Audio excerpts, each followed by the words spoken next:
I'm Rick, and I want to talk about spume. What it is, how it's formed, and what it tells you about diving conditions. Spume is sea foam. Spume forms when waves break on rocks. It's the white stuff you can see out there.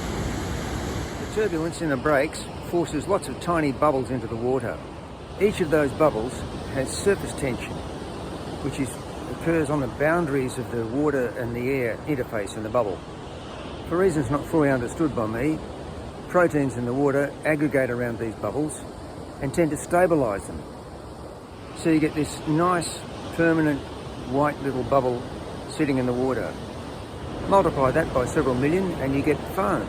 Since there's a bit of air in the bubbles, they float on top of the water. So the first thing spume tells us about diving conditions is that it's rough. If you don't have waves, you don't have smashing on rocks, you don't get bubbles, you don't get spume. So just seeing spume in the first place is not a good sign.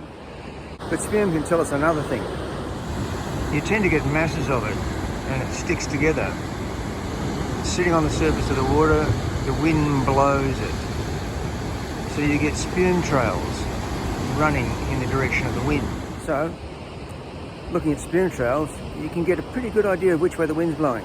In this case, the spume trail is running pretty well straight offshore. So that tells you that the wind is blowing offshore.